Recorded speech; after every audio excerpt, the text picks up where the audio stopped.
All right. Welcome back, Brett. Okay, welcome back. Why don't you introduce, Steve? Yeah. So I'm excited for the second episode with Brett Kaufman today as our guest for our Free Zone podcast. Dan, one of the concepts that has transformed, I think, your thinking about the program over the last couple of years is the who, not how concept. And the idea, for those who are not familiar with it, although I don't know how anybody's not familiar with it who's listening to any of these podcast series, is about thinking about what your unique ability is and what you really need to do. And then rather than try to figure out how to do everything else, figure out who you need to do everything else. That's my interpretation of who, not how, Dan. That's it. And one of the things that I think is most unique about the model, because it sounds to many people like just delegation, is it's not about delegating down, it's about delegating up. And this idea of who is better suited than you to do the things that you're trying to do.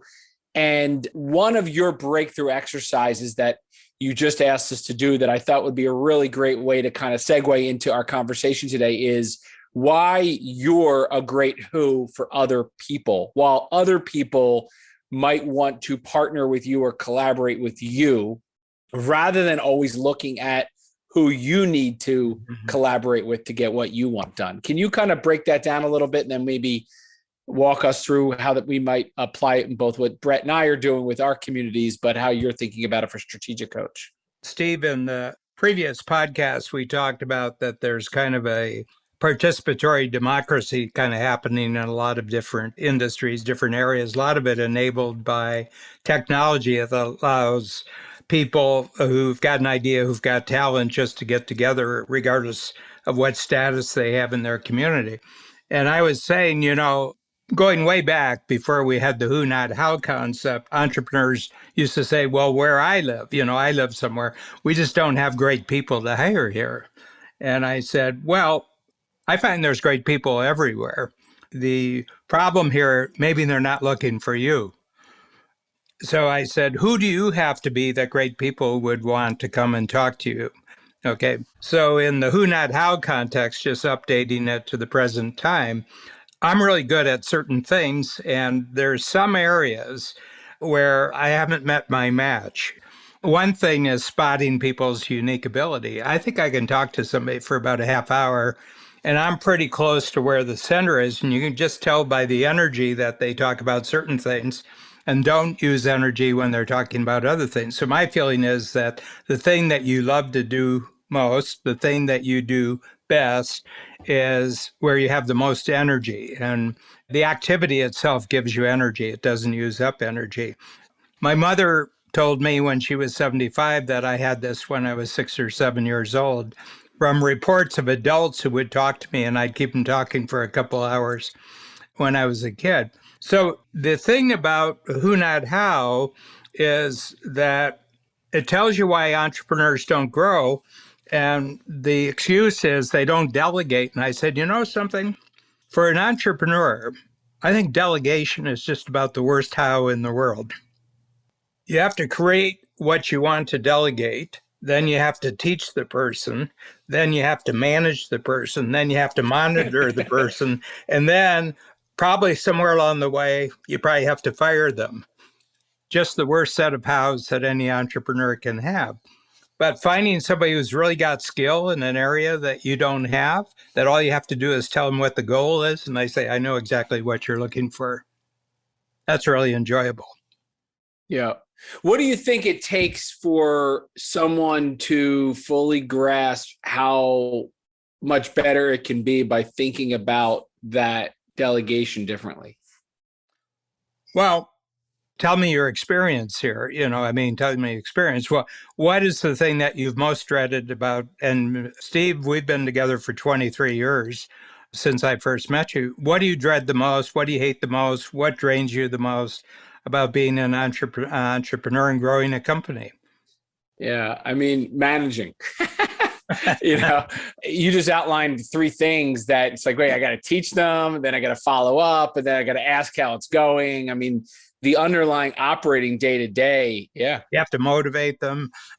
Yeah. From my experience, and I have to say that, we're probably preaching to the choir here, but the who, not how, and the unique ability and the time management, those learnings for me when I came into coach were transformative because I was very much in the how. I started a business with a big what. I was the who, wearing all the hats, doing all the hows, and I was on the verge of wanting to quit. I thought, even though I was having a lot of success, I couldn't do it anymore. I didn't want to do it. And, when you kind of start to apply those things, I think for me, it was the experience of seeing them applied that had me just wanting to just only do that. Once you get into unique ability, once you understand what it's like to find a good who, once you start to have that experience, you can't go back. I mean, now it's like whoing up everything, right? Mm-hmm. And only being my unique ability. When something's not my unique ability, I have no interest in going there at all. Where before I felt like I had to do it because if I didn't do it, I didn't know, how else it would get done or how it would get done. Mm-hmm. So Brett, let me ask you a question because we're dealing with this and thinking about this as we scale our operation because we're thinking a lot more about who's than how's. We have a few different groups. We have a impact advisory board. We have a fellows program. We're now launching a venture partner program. Where do you think the line gets drawn between what you're willing to who out and what you need to keep in to your organization? If you do think there's a line. Well, I can tell you that what I'm doing is really kind of hooing myself out of being an operator of any business ever again. Really what I'm going to end up doing is being a investor, advisor, coach to all of the businesses. And a visionary too, Brett. And a visionary, right. Yeah. And what I, provide as advisor coach is vision, is experience, it is connection, it is tools. It's a lot of things, right? You can drive a tremendous amount of value, internally versus externally. I think it's kind of up to each individual. I look at everybody on our team as a who. So, we're not delegating. We have a self-managed company now where people are in their unique abilities and we hire who's that are going to be in their unique ability. So there's a kind of a who, not how inside, but there's a lot of collaboration that's happening outside. We outsource marketing, we outsource legal, we outsource finance, we outsource fundraising with the crowd fundraising. We are starting a lot of new businesses in collaboration. Every time I have an idea, every time I have a vision, it's automatic outside who, new co, somebody else is operating. I'm just there to make sure the vision comes to fruition. We've had lots of conversations because we do the podcasts and we have a lot of coach events and we talk about it. My sense is that your proper role is the explainer, the contextualizer, the protection of the vision. Okay. So I'm just noticing, I have writers now. So last year, in the last 12 months, we produced 7 books that have my name on it as the author, but I didn't really do any of the writing. But not necessarily employed by Strategic Coach Inc., right? That's the big... No, I mean, the writer of the quarterly books is an outside writer. He's an outside writer. The thing that I protect most is not the words. Like, I don't change his words at all. But I said, you have to get the idea here. This is a really crucial idea. And it's a pivotal idea that if you don't explain it right, the idea doesn't come through. We're just completing the book is at the printer right now for Zooming Ahead. And I said, Zoom is not about communication.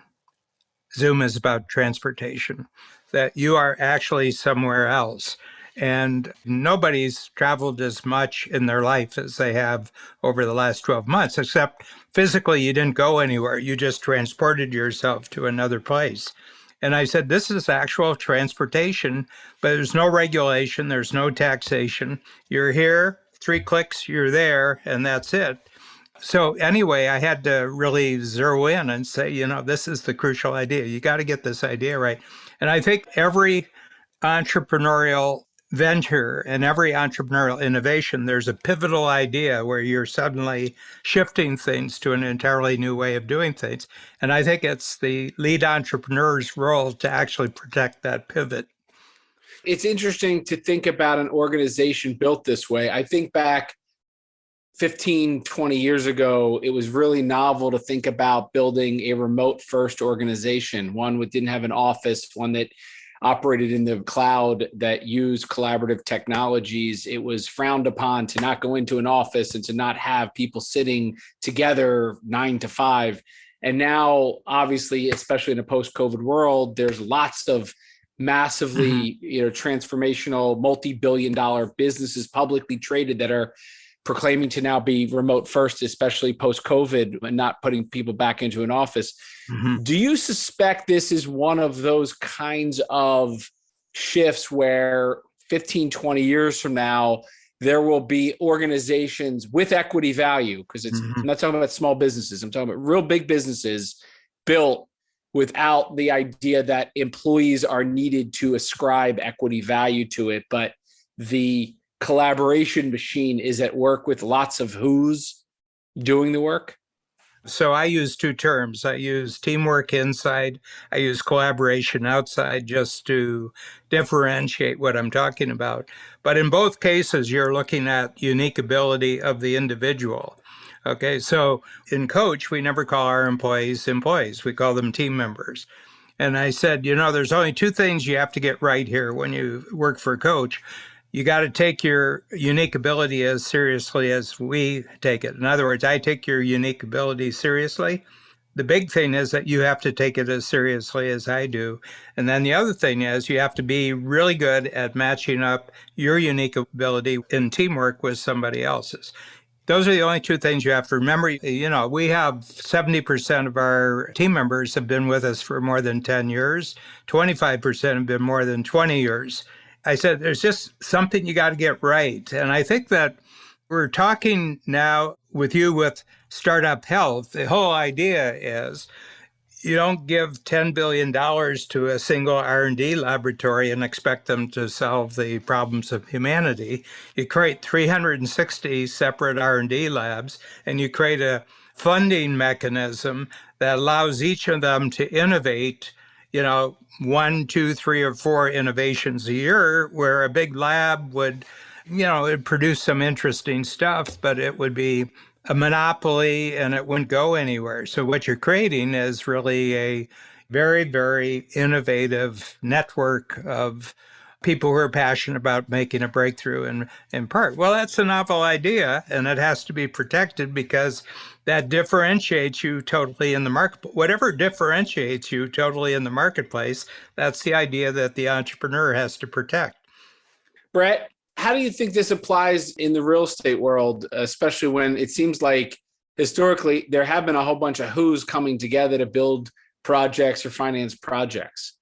Yeah, I think that, that's still going to be the case. Who's are necessary because to do a real estate project, especially from the ground up, it requires people with very different, unique abilities. The people that know how to finance it are not the same people that know how to construct it. And you can kind of, extrapolate that to every aspect of it. So by nature, it is very much a collaboration. And to the Zoom, point, I think there's a lot of debate right now as to what does that mean for corporate office? What does that mean for go forward? Are we going to go back to in person? Can we solve all of our problems, by Zoom? And I think what it does really for me, I think the end result is it really works to our benefit, because what is going to get eliminated is soulless real estate. If you have a building with no character and no value to the individuals other than just putting them in a room, then Zoom can do that. But if you're providing an experience, if they come to that and they can feel a certain way, they can learn something, they can be a part of something. Dan, we talked a little bit at the beginning about the bullshit factor, being together, having some margin time, just having time to be in connection. All of that, I think, is if you're facilitating that within a physical asset, you're still going to have a lot of relevance go forward. Otherwise, Zoom is amazing to tackle a lot of what we used to do in person. Yeah, and I think the truth is there's going to be, literally dozens of different kind of hybrid models. That's the way we're doing. I was telling Babs, I said, the transition from completely Zoom back to in person. I said it's going to be about 5 times more complex than the transition from in person into Zoom. That happened in 3 days. When we were back to full schedule, it took 2.5 months to make a complete transition. The other thing is that a lot of people are romanticizing what in person was like because they've been away for 14 months. And I said, oh, remember when we just hang out? They're romanticizing. It's like all the fun you had in high school, and you go back and you, you know, there were hormone wars going on, you know. Believe me, my wife and I went out to dinner with another couple on Friday night for the first time in, a year and a half in person, inside. I'd gotten pretty used to spending my Friday nights, sitting on the couch reading a book and my sweats. Yes. It wasn't quite as romantic as I had imagined it. Now, we had a great time. It was great to be together. It was great to get out. But the hybrid model, I think, is right. I don't plan to do that every Friday. In other words, next Friday night, you're staying home reading a book and I'm staying home next Friday. Yeah. But it's hybrid in the sense that it'll be different for different locations, different kinds of organizations. But we have one rule we've announced that we're shooting for October, depending on, governmental circumstances and governmental regulations. But we're shooting for October. The team starts coming back in August. Okay. We're in 3 countries, so it's different in 3 situations. But we have one rule, and it's very, very interesting. On workshop days, everybody's there.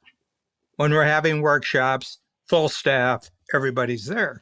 And right away, and they said, well, I never see the clients. Well, we said, no, but we have a rule on workshop days, everybody's there. Look at the schedule. Look at the schedule. You'll see there's some days that have workshops and some days don't have workshops. But you can see already that you have to be a little bit firmer about going back because, well, I kind of like it the way, I'm not. And I said, no, if you're paying your salary, yeah, you can probably make your own judgment. But yeah, we said the same thing. June 1st in Ohio, things are pretty much open, certainly enough to go back to work. And we had built in flex time to begin with, work remote. And this is kind of another one of those things we talked about in the last podcast where we didn't really have to do a lot to really come back, in that we already had these things to begin with. And we've never been somebody that was breathing down your back. It was always get your work done. You want to go sit in a coffee shop? So be it. That's fine. But the core is, you're in the office starting June 1st. You get your flex time like you had it before. We'll give you a little extra because the world's changed, but we're back to work. We're in the office. I believe it's the best way, and we're going to stand by that. Yeah. Yeah.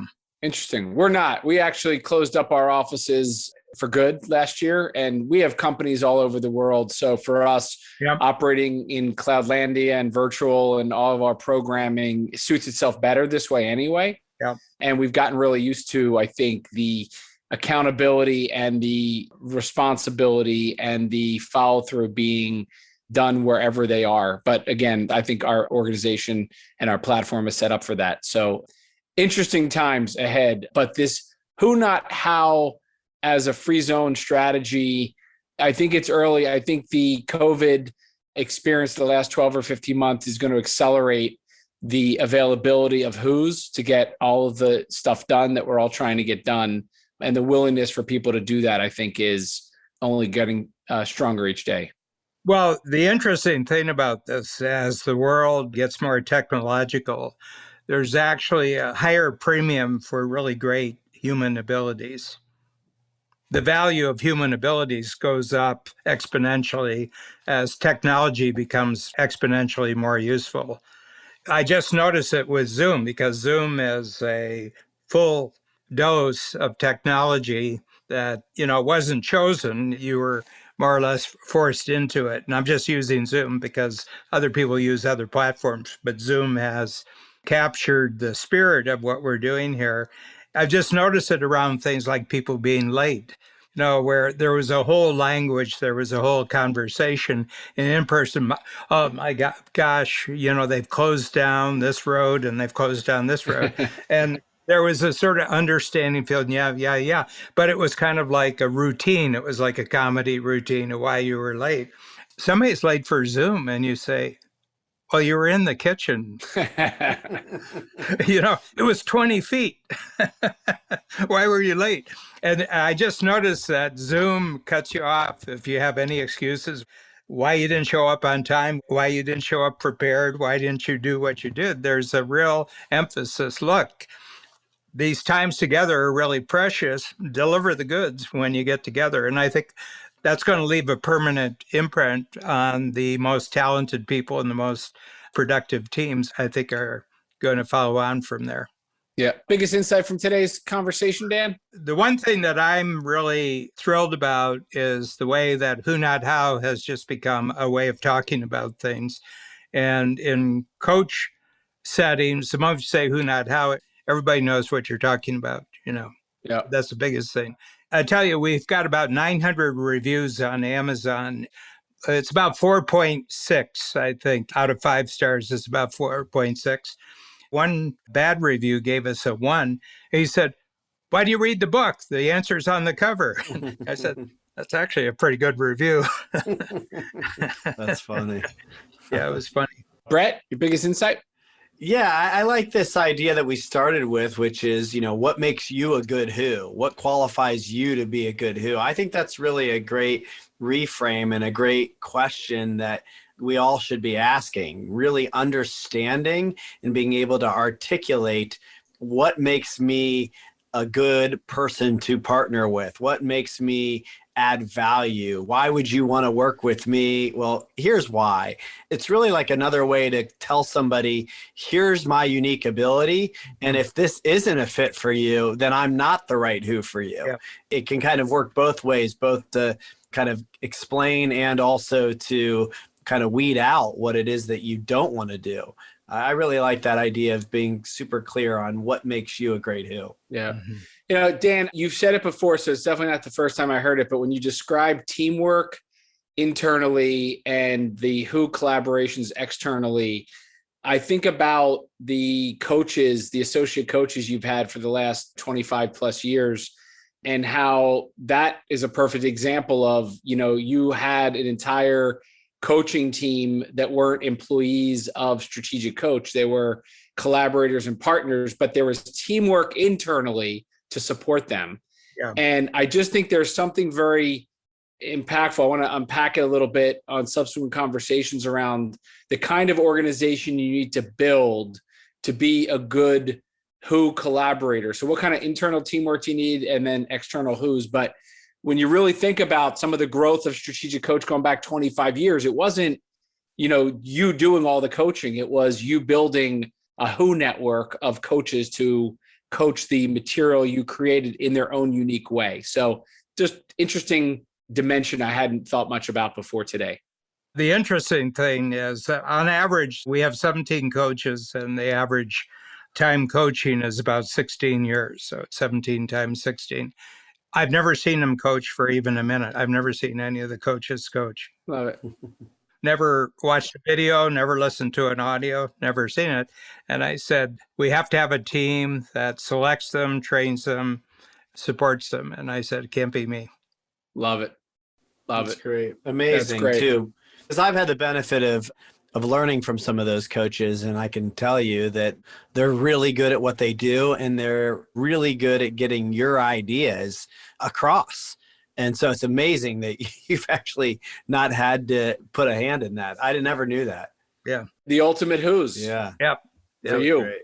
Yeah. For you. Yeah. And it's binary. It's 100% or it's nothing. It has to be like that. Yeah. Excellent. Well, great conversation, Brett. Great to see you. Look forward to seeing you, I guess, in a couple of weeks at our workshop. And Dan, always a pleasure. Thank you, Steve. Yeah, great to be with you guys. Really appreciate it. Thanks, Brett. Take care.